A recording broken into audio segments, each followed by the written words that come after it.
De regreso en Buenas noches, buena suerte por CDN 92.5 y la 89.7 para la zona norte del país. Desde cualquier parte del mundo, cdnradio.com.do. Nosotros vamos a conversar con José Dantes, miembro del Comité Político del Partido de la Liberación Dominicana, titular de la Secretaría de Asuntos Jurídicos de ese partido y aspirante a la senaduría del Distrito Nacional también por su partido. Muchas gracias y bienvenido a Buenas noches y buena suerte.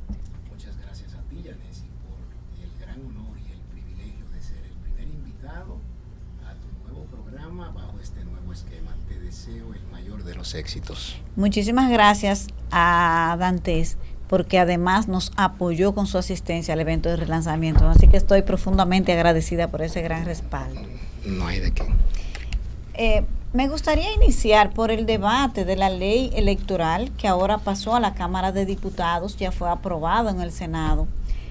Pero el Partido de la Liberación Dominicana ha asumido dos temas en los que veo que tú llevas como la voz cantante, eres el que lleva este tema a nivel del debate. Tiene que ver uno con el voto electrónico que se incluya en la ley y lo otro es relativo al transfugismo. Me gustaría saber el sentido político que eso tiene para el Partido de la Liberación Dominicana, porque como que de entrada me parece como un poco como si no tuviese tanto rédito político. Quizás ustedes ven lo que nosotros no podemos ver. Mira, lo que ocurre con ambos temas, y uno en particular, es que es una situación de principios.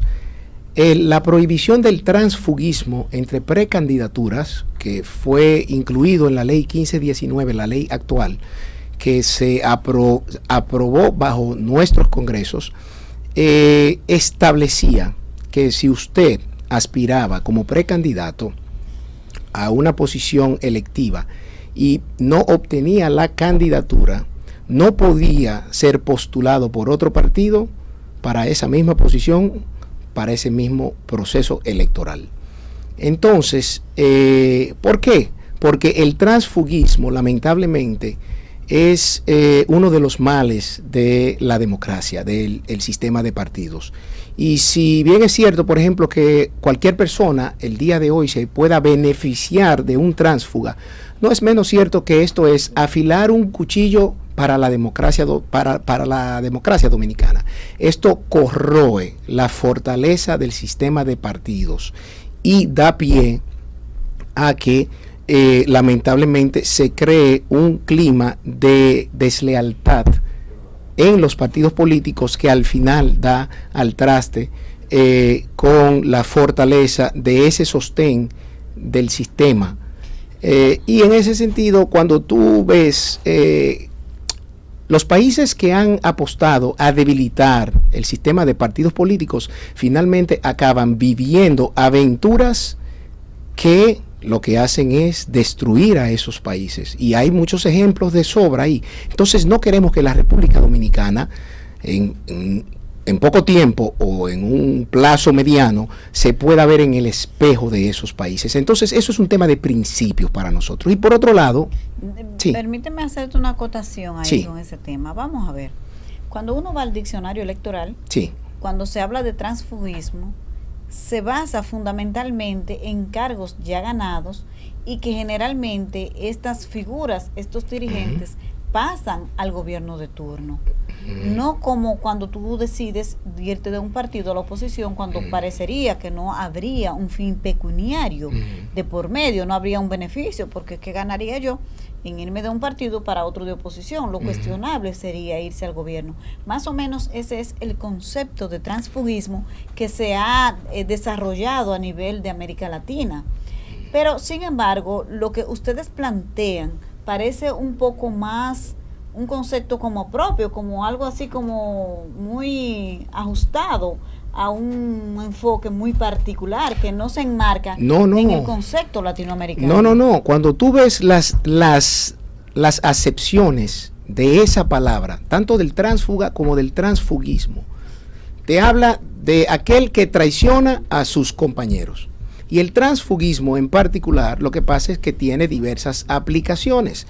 Puede ser en ese contexto, pero la ley 1519 y la 3318 lo contemplaron en el contexto de precandidaturas y de candidaturas. ¿Por qué? Porque el argumento... Pero lo que quiero decirte es que parece como algo antojadizo. No, es que como no lo es. Está fuera del esquema que hay en América Latina de lo que se considera transfugismo. Porque de lo contrario sería vulnerar el derecho a la libertad de asociación. No, oye, no, porque ojo, el transfugismo que nosotros estamos tratando de que se prohíba por el mal que le hace a la democracia es, vuelvo y te digo, el de precandidaturas y candidaturas. Ya luego de que usted es electo, si usted se quiere ir para otro partido, usted tiene la libertad para hacer eso, es un derecho fundamental, artículo 47 de la Constitución. Es previo a usted ser electo, porque ¿qué ocurre? Antes de usted ser electo, la candidatura no es del candidato, es de la organización política. La candidatura es suyo cuando usted es electo y así ha sido reconocido por el Constitucional, pero más aún, la definición de transfugismo que quisiéramos que se incorporara en la ley no es nuestra ni siquiera, es de la Junta Central Electoral, de esta Junta Central Electoral, que en su propuesta, en el artículo 7, numeral 5 de la página 125, define lo que es el transfugismo. Y dice, si tú me permites, te lo puedo leer, o sea, está tan claro, dice lo siguiente, si tú me permites. Sí. Artículo, ok. Se atribuye a aquellos precandidatos que al no obtener la nominación a la que aspiraban en el proceso de selección interna de candidatos de la organización política a la que pertenecían, pasan a formar parte de otro partido con el objetivo de ser postulado como candidato por ese partido para el mismo certamen electoral. Y dice más aún, igualmente, o sea, es transfugismo o es un tránsfuga a los que, habiendo obtenido la candidatura por un partido, abandonan ese partido con el objetivo de ser postulado por otro partido para esa misma posición en el mismo certamen electoral. O sea, esto no es un capricho del PLD, eso está en la propuesta de la propia Junta Central Electoral. Junta Central Electoral que tiene claro el daño que hace este fenómeno al sistema de partidos y a la democracia. Entonces, para nosotros esto es un tema de principios. Nosotros entendemos que la nueva ley electoral no es una reforma real, sino incluye la prohibición al transfugismo. Y por otro lado, el tema del voto electrónico. ¿Qué es lo que pasa con eso? No podemos condenar a la sociedad dominicana a que vive en el siglo XIX.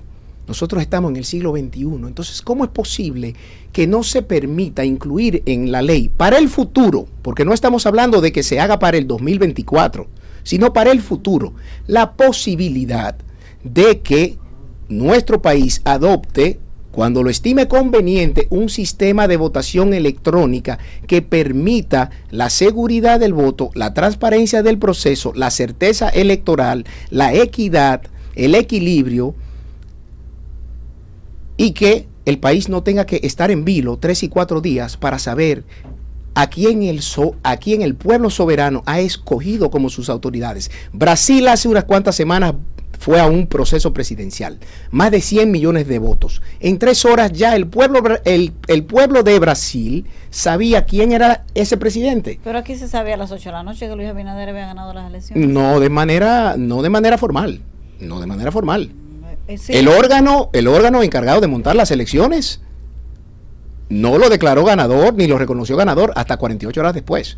Entonces, creo que esas son cosas que debemos ir avanzando. Pero desde el punto de vista del rédito político, ¿ustedes creen que es conveniente para ustedes asumir la defensa de algo que ha dejado una mancha negra en el sistema electoral y en la democracia? Entonces, ustedes reivindicar eso, ¿qué beneficio político les trae cuando las demás fuerzas políticas no están de acuerdo con eso? ¿Por qué asumirlo? ¿Cuál es el sentido? Yo te voy a decir cuál es el sentido, que el PLD no piensa en él, piensa en lo que más le conviene al pueblo dominicano. número uno. O sea, rédito político. No, no es un rédito político. Nosotros estamos pensando en las futuras generaciones. Hoy día un niño te maneja más fácil un móvil inteligente con un dedo, ¿no? Y la mayoría de la gente tiene cuentas de Facebook, de Twitter, de Instagram. Entonces, ¿cómo tú me dices a mí que tú lo quieres condenar a tener que votar de manera manual? Pero el escrutinio de ese proceso es peor aún. ¿Por qué razón? Porque desde que tú sacas la boleta de la urna, pasa por 7 manos distintas. El que la saca y dice voto para fulano, el que anota ese voto para fulano. Pero ¿quién me está supervisando que esa persona me le está marcando el voto a ese fulano y no a otro? Y luego esa persona le dicta a una tercera para que llene un acta. Y esa persona llena un acta. Ponle 10 votos a Yanesi, ponle 15 votos a fulano, ponle... Pero ¿y quién me está verificando que eso es así? Entonces todo eso se elimina con un sistema electrónico que permita que la voluntad del elector se respete. Entonces, el Constitucional dictó una sentencia donde hay mucha gente que ha pretendido querer hacer creer que se anuló el voto electrónico. No es así. Hay que leer la sentencia, señores.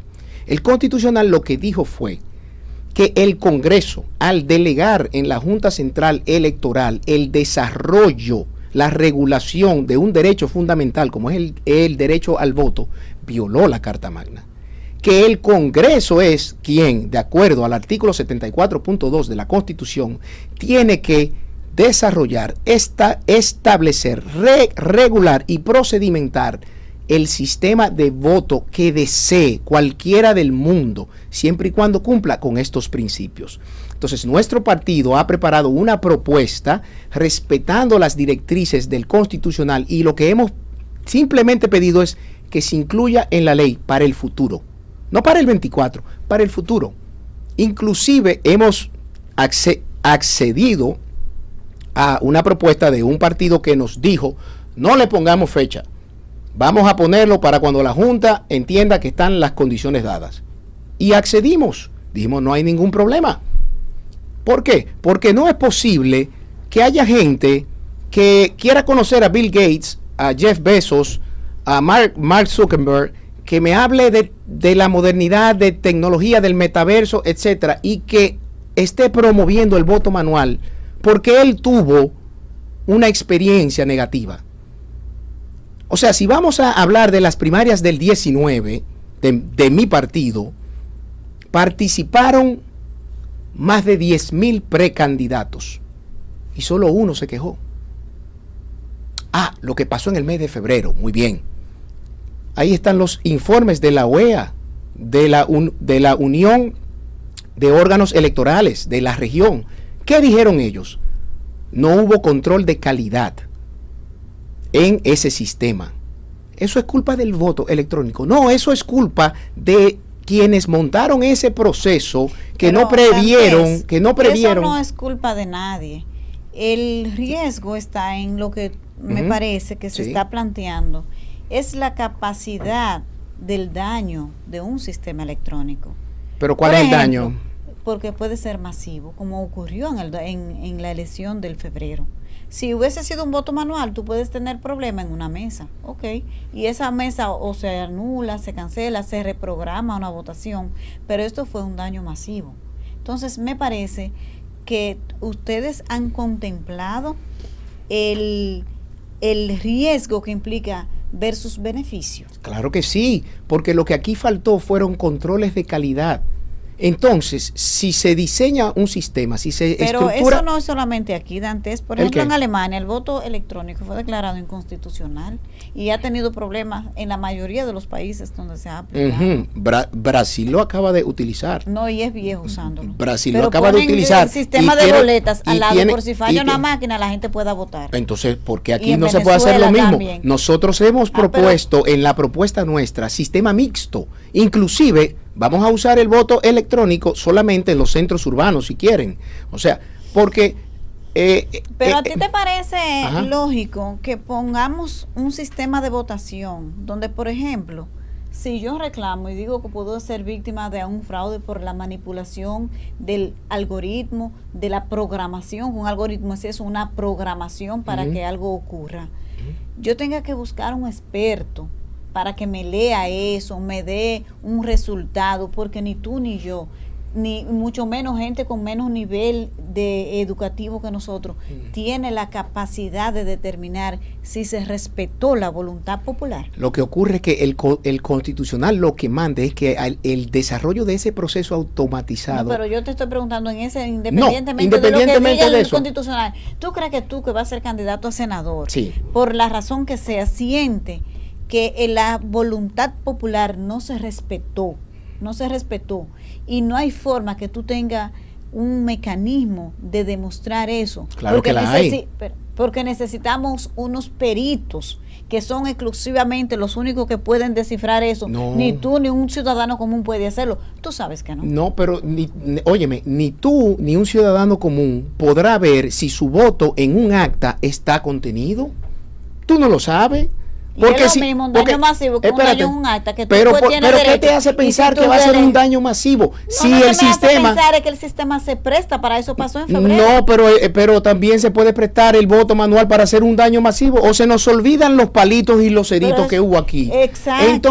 Entonces, ¿cuál es el elemento? Los apagones de Balaguer. ¿Cuál es el elemento? El elemento aquí es que se desarrolle un sistema que tenga la suficiente garantía, no solamente en términos de respetar la voluntad del elector, sino del escrutinio, de la fiscalización de ese escrutinio y del control de calidad a manos de empresas expertas en eso, que deberán contratarse con suficiente tiempo de antelación y deberán hacerse pruebas. Si tú sientes que tú eres víctima de un fraude, ¿cómo tú lo vas a demostrar? Impugnando igual que como si fuera un voto manual, lo único que los argumentos van a ser diferentes.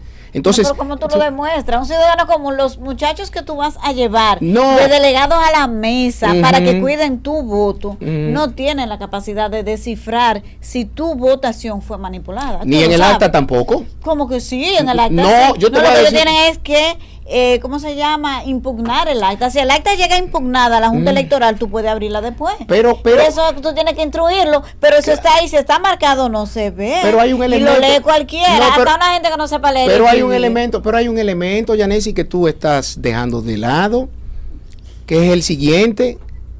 El voto electrónico o automatizado, no se le llama automatizado, pero es electrónico.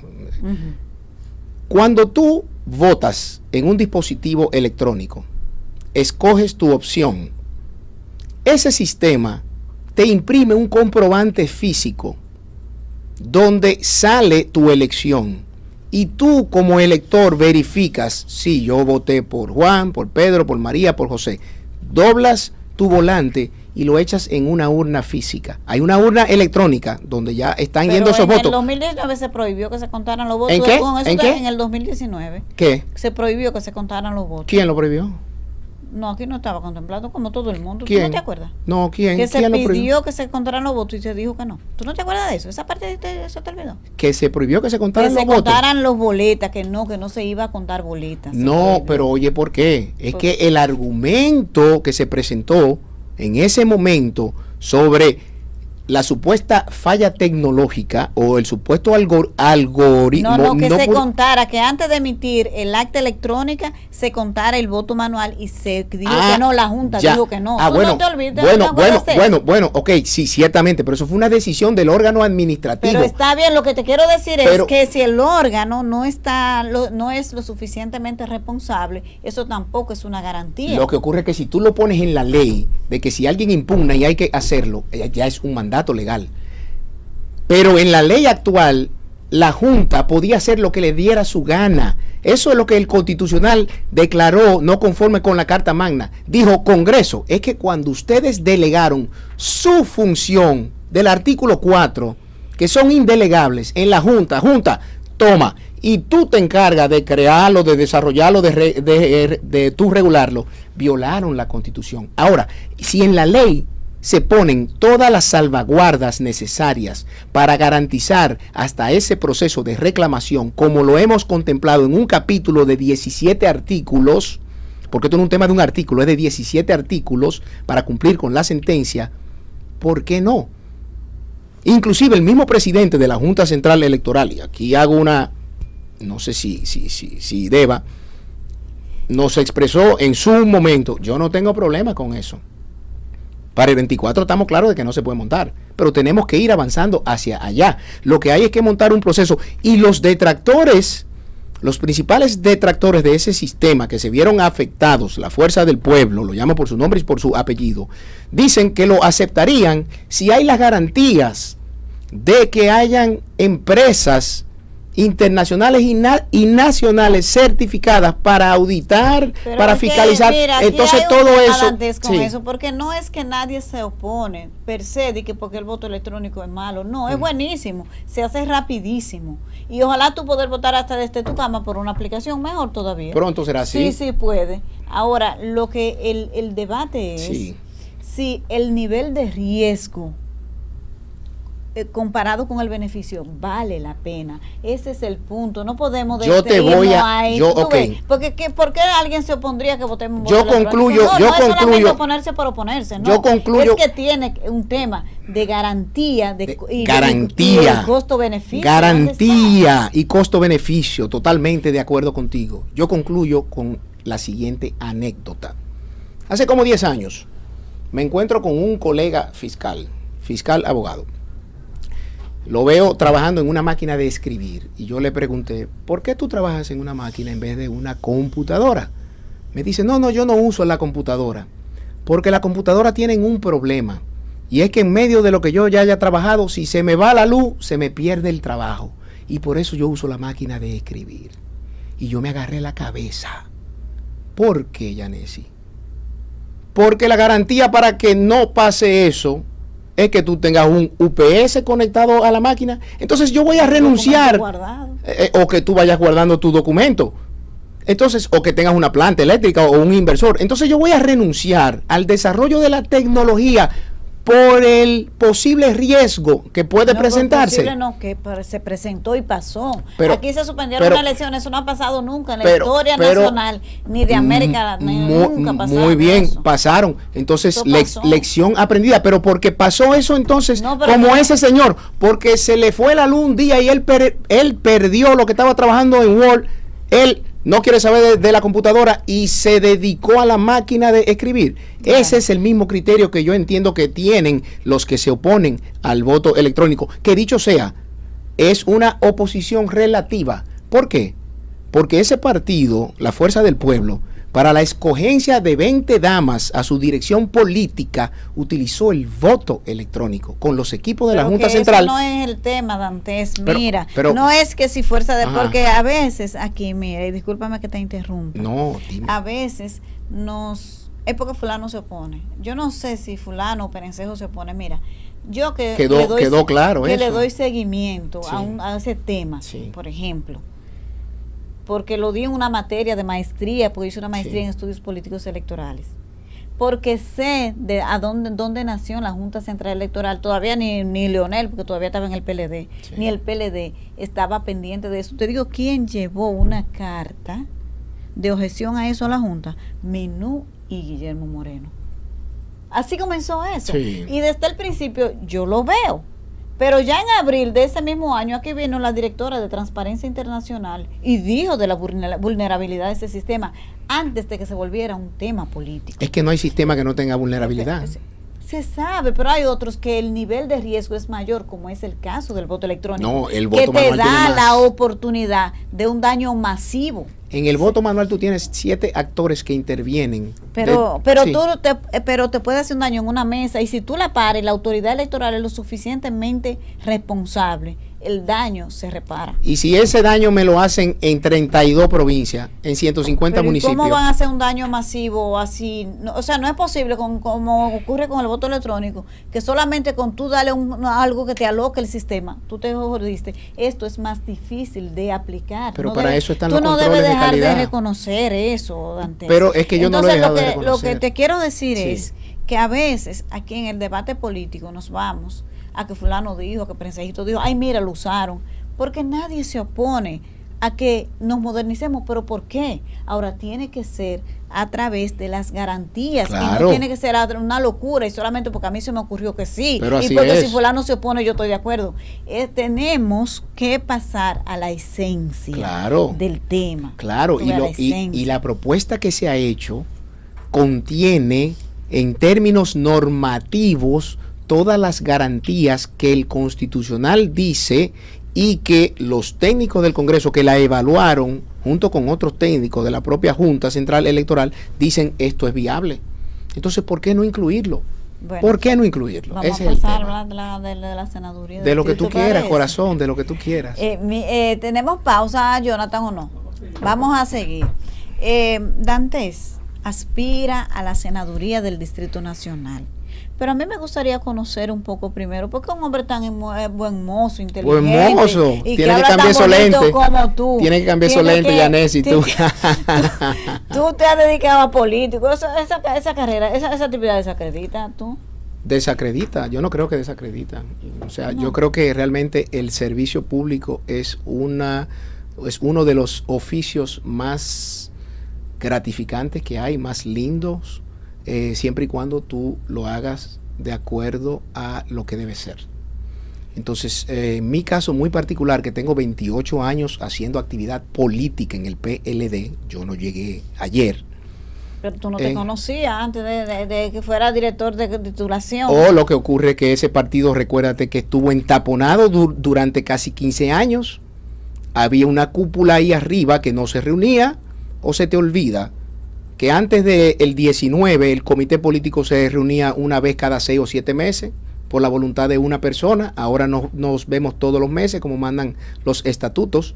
Entonces el comité político, el comité central, las secretarías de trabajo, todos los órganos del partido, los organismos están funcionando, las direcciones políticas en cada lugar, los intermedios y los comités de base. Había un entaponamiento generacional. Entonces, yo no soy el único.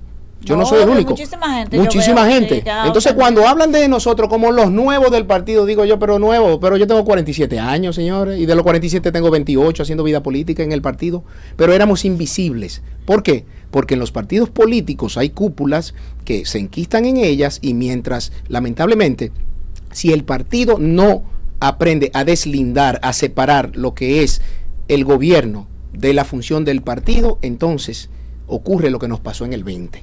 Y eso fue lo que nos pasó. Entonces, ¿por qué yo estoy en esto? Vuelvo y digo, porque creo en el servicio público. Creo en lo importante que es para una sociedad poder contar con una clase política que sea capaz de llevar a cabo una gestión donde se formulen las políticas públicas y en el centro de ellas estén las personas, las necesidades de las personas, de las comunidades. Y en la medida en que yo transformo de manera positiva mi sociedad, mi comunidad, en esa misma medida, yo como ser humano me siento también satisfecho. Entonces yo aspiro a la senaduría del Distrito Nacional porque entiendo que lamentablemente en los últimos 2 años esa representación del Distrito Nacional no ha sido lo que se merece esta demarcación. Y entonces entiendo que nosotros merecemos a alguien con una sola cara, con un solo discurso, merecemos a alguien que vaya más allá de las dobles poses, vaya más allá de los populismos de un momento X, vaya más allá de las tendencias temporales de redes que no aporten nada a la sociedad. Ojo, porque hay tendencias que sí aportan a la sociedad, pero las que no aportan no. Entonces, yo creo que ha habido un abandono realmente de la labor de representación de parte de la senaduría del Distrito Nacional, esa labor de representación que es la primera. Pero la segunda función, además de legislar a favor de la gente, no de grupos oligárquicos, es la fiscalización del Estado. Entonces, si no podemos contar con una representación senatorial que anteriormente era abanderada de la fiscalización hasta la muerte del gobierno central, y en estos 2 años ha demostrado ser todo lo contrario, hasta tal punto que el mecanismo que más exigían, por ejemplo, que era la ley de compras y contrataciones públicas, ahora no lo quieren utilizar. El libre acceso a la información pública no funciona en la mayoría de las instituciones. Y la promoción de proyectos de leyes que no benefician a la colectividad es lo que me motiva a mí a aspirar a la senaduría, porque el distrito merece una mejor representación. Aquí hay una ley de aguas, que tiene tiempo discutiéndose. Sí, pero antes de pasar a tu propuesta, me gustaría conocer un poco más de Dantes. Ajá. Además de director de titulación, ¿tú has ocupado otro cargo público? Claro que sí, yo fui fiscal del Distrito Nacional, primer sustituto del fiscal durante 4 años. Anterior a eso fui el representante alterno del gobierno ante la OEA en Washington. Eso fue del 2004 al 2007, del 2008 al 2012 fui fiscal y en el 2013 entonces fui director de la Comisión de Titulación. En el primer gobierno del expresidente Fernández trabajé en la Dirección de Migración, trabajé en la Secretaría de Deportes, luego trabajé en la Cancillería y fui hasta jefe de protocolo de los viajes del expresidente Fernández, con quien me uno una gran amistad y le tengo una admiración. O sea que todos estos años de servicio público me han confirmado la vocación de servicio. Ahora, hay que conocer la cultura burocrática dominicana. Muchas veces, por ejemplo, cuando yo estuve en la dirección de titulación, yo quería hacer una serie de cosas, pero los controles estatales son tan eficientes que te ralentizan tu capacidad de accionar. Y por esa razón muchas veces habían cosas que tú querías sacar en 4 o 5 meses que te tardaban 9 o 10 meses. ¿Qué ocurre? Que esta gente se ha dado cuenta de eso, además de la inexperiencia, y entonces por eso están creando una serie de fideicomisos que están al margen de la ley para tratar de sacar cosas rápido, pero sin ningún control del Estado. Entonces eso es peligroso, Yanesi. Entonces, por esa razón yo me involucro en la política en el 95, bueno, a finales del 94, 95, con apenas 17, 18 años, porque imbuido por mi padre y por mi hermana mayor, que eran unos peledeístas a ultranza, en ese PLD de cuadros, yo crecí escuchándolos a ellos y crecí involucrándome poco a poco con ese partido. Y entonces ahí es donde he militado toda mi vida y espero acabar mi vida militando, porque yo creo que realmente la sociedad dominicana se merece una mejor suerte. Entonces yo particularmente, mi fuente de principios y de valores es el cristianismo. Ahora, yo estoy claro que la fe no es algo que se impone. La fe es algo que tiene que ser del libre albedrío de las personas. Entonces, ¿Y en la familia, tú crees? ¿En la familia compuesta por un hombre y una mujer? Claro que sí. ¿Y en la familia compuesta por una mujer y una mujer y un hombre, tú crees también? Lo que ocurre es que hay un elemento, y es que de acuerdo a mis principios cristianos y de acuerdo a lo que la Constitución dice, la familia, el matrimonio lo conforman un hombre y una mujer. Okay, tanto entonces, desde el punto de vista legal como de tu creencia religiosa. Desde el punto de vista legal está así, sí, en la Constitución. Y desde el punto de vista de mi creencia, familia, un hombre y una mujer. ¿Por qué razón? Porque la familia se supone que tiene una misión en particular, que es la primera. ¿Qué es cuál? Procrear, ¿cierto? Procrear. ¿Quiénes son los que procrean? Un hombre y una mujer. Entonces, un hombre y una mujer en una familia procrean y son la base social de cualquier país. O sea, el estamento primario de toda sociedad es la familia.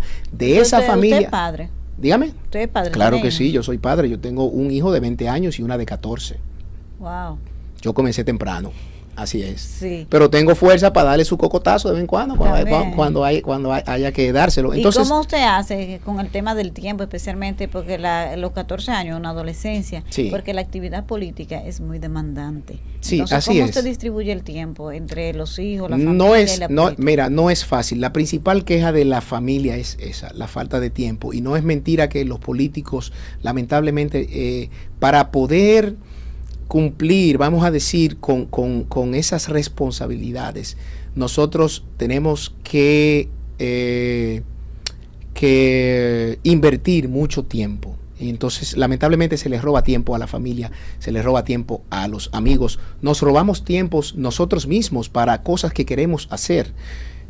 Mi hijo de 20 años que está afuera haciendo sus estudios, siempre se me quejaba de eso. Mi hija de 14 años, pues ya a raíz de esa experiencia, trato de compartir más con ella, aunque sea llevándola al colegio, recogiéndola al colegio, tratando de pasar el tiempo posible con ella. Ahora, ¿qué ocurre? La política, como en otros aspectos, como en otros sectores, tú tienes picos altos y picos bajos.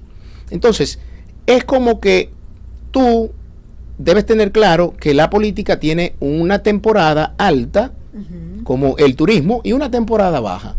Así como los empresarios, por ejemplo, tienen más oficio, más actividad, digo, un tipo de empresario, en el mes de diciembre. Entonces, se supone que en ese mes los empresarios van a dedicar menos tiempo quizás a sus familias. ¿Por qué? Porque su actividad más, vamos a decir, valga la redundancia, más activa es en el mes de diciembre. La temporada turística tiene sus tiempos, la temporada de cualquier cosa. Entonces lo mismo pasa con la política. Ahora, la política como lidia con personas, las personas lamentablemente cuando tienen un problema, cuando una comunidad tiene una situación, no importa el día que sea, no importa la hora que sea, lo que quieren es la solución de ese problema. Entonces yo veo, en mi caso particular, a los compañeros de mi partido y a la gente que, aunque no sea miembro de mi partido, yo no los veo como cédulas de identidad, como lo pueden ver quizás otras personas, cédulas de identidad que vacían en listados y demás. No, para mí cada compañero de mi partido o cada persona, aunque no sea de mi partido, es un ser humano que tiene una historia detrás.